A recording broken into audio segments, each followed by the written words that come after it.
Hi, my name's Tracy Pepe. Welcome. I'm from the Scented Lair in downtown Brampton. I am doing a series of YouTube videos to help individuals work with scent in a space for specifically mental health. I noticed some viewers. Thanks very much. I really appreciate the community support. If you can continue to hit the like, thumbs up, and the bell on the corner, it helps with the subscription of the YouTube channel. I'm planning to do these videos, or I have been working on these videos twice a week. I'm trying to launch new content, and everything is driven by questions that are coming in from you and the people through Instagram or social media. I have Nala.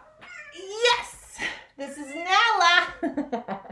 She is here with Boo Boo, and if you come into the studio in downtown Brampton, you will see Boo Boo, not Nala. But there's always a question about animals and pets and the way that people just misunderstand how to use essential oils. So I want, if you hear her, she's just around my feet because she's actually, we have scents everywhere. She's one of the ones that loves specifically my bedroom. However, at today's talk, we're not going to talk about that. There's another video on pets and using essential oils. There's ones on focusing on stimulation, relaxation, working with kids. The first one I did was the scent game. It's a fun one to use. But today I want to talk about adding scent, essential oils in particular to cleaning products. Why would anybody do that? Well, there's a few reasons for it. But there's some safety issues you have to be aware of because there's chemistry that's going to come into place. Essential oils are chemicals. They are natural chemicals that are created by the fragrance industry indirectly from growers. They're distilled, but the fragrance industry works with them as raw materials. I particularly don't use alcohols and solvents in any of my products. However, to use essential oils effectively, you have to mix them sometimes with alcohols and solvents. That's what a cologne is, eau de toilette, parfum. They are mixed with fragrance raw materials are neat, and then they're mixed with an alcohol so the solution sticks to your skin and it evaporates and works with the body. When you're working with shampoos or cosmetics, you're applying them onto your body. There's regulatory, there's chemicals, it is chemistry, and I need people to start understanding that even though they're natural, there's chemistry. And, I've always said in my talks, and we do scented seminars down at the studio, one of the things that, people have this misunderstanding that because it's natural, it's better for you. Not always. Naturals are very hard to work with. They're not an easy thing. There's about 350 that we actually have access to, so they're limited. They're extremely unstable. They're highly expensive compared to synthetics. They're also very difficult because they don't often mix. They're very insoluble, some of them. Some of them are highly volatile. Like there's all kinds of negatives with them.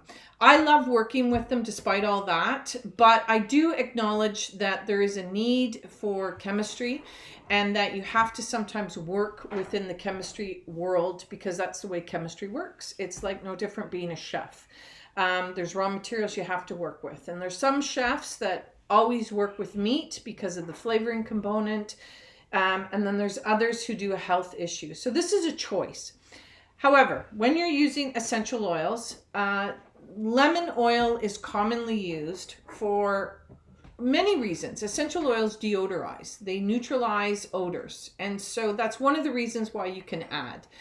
So for people who don't know, I have a St. Bernard. Her name is Boo Boo. She's in the store all the time. She's in my home. I have pets here. And you would never know I have a dog because of the way the essential oils will neutralize the environment. Never put them on your pets. Nala is around. There's scent here, but don't put them on their pets. Their body cannot handle the essential oil. They don't break it down. The size of the animal it can be very toxic. But in an environment, in a home, in a space, the animal's just going to determine if it's too sensitive to like the smell or not. But from a health perspective, it's not going to hurt the animal. However, back to our subject of adding to detergent. So COVID-19 Hand wash, extremely important. That's the number one way to prevent the spread of the illness. So you wash your hands for a minimum of 20 seconds. Teach your kids to sing happy birthday. It's the easiest way. If you want to add essential oils, now I work with Lemonade. This is a Canadian company. She is or creates this product. I know you see it in Fortino's and some of the stores. We carry it at the Scented Lair. We are competitively priced, just so you are aware. We also do free delivery. However, back to essential oils. You use a natural soap, and why I like these soaps is there's no phosphates in it. So what that means is phosphates in the gray water or our water tables, it's not healthy. So if you use these products at a cottage, on a boat, natural wells, areas where you're concerned about the water, which we should be all over the world, but those areas in particularly, you need to use things that don't have phosphates. Lemonade is phosphate free. They have a dish soap, which is a concentrated formula, a less concentrated formula as a hand soap. So they come with a lemon lavender. So there's your cue on what essential oils you can work with. Citruses and a little bit of green florals. So those could be eucalyptus, that could be pine oil, that could be lavender, clary sage. These essential oils have unique smells. You can add citruses as a combination as well. Any of these essential oils are going to create a nice, pleasant, clean scent. The way you work with these oils is you would add about a tablespoon of any of this essential oil, dish soap. It has to be a liquid fat-based dish soap. You mix it into a container. So you would put a tablespoon, and you would add approximately 10 drops of essential oils to the mixture. You would mix it up in a bowl or a container. And then from there, you would add that mixture back into the solution. Then every time when you use the soap, you have a boost of essential oils. It smells great. You can smell your hands.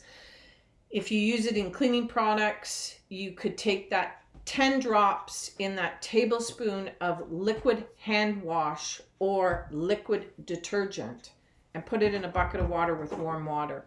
When you wipe everything down, you get a nice fresh scent. Disinfecting and adding them to commercially made products is not recommended at all. There'll be a chemical exchange, specifically things that have disinfectants or have Lysol or DIN numbers or bleach based. You're now using heavy chemicals with essential oils. You may get a chemical reaction that is not safe to breathe. Regulatory testing is quite extensive. I have many friends who are chemists who work in regulatory compliance, and there are many companies who spend a lot of time testing to make sure that the end result of these products are safe. So please don't take the harsh or the cleaning products like a Lysol, like a Purell, like an alcohol swab, and add essential oils to them expecting that it's going to smell better or that you're not going to change the chemical performance. You may, you may not. That's where testing comes in. That's where regulatory compliance comes in. That's where labs come in, and that's where chemists come in. And I respect that industry. It's the way it works.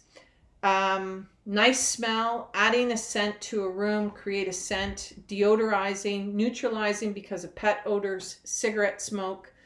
Then please use natural-based or fat-based hand soaps, fat-based dish soaps, liquid, and add some essential oils. One question we did get, and I'll answer it very quickly, but it is about the smell of marijuana. Marijuana is legal in Canada. That's a tough one, and I'm going to get back to it because I have a friend, Deb, who has that smell in her shop. And I'll show you some tricks on how you can neutralize it a little bit, but it's a plant and it's natural and it smells powerful. So as I always say, just because it's natural, rattlesnake venom is natural. I certainly wouldn't want that stuff in me. Anyway, thanks very much for joining my YouTube channel. I look forward to talking to you about other subjects. Please stick around or hit the subscribe for new content. My name is Tracy Pepe. We're at the Scented Lair in downtown Brampton, and reach out, send us our emails. Thanks again.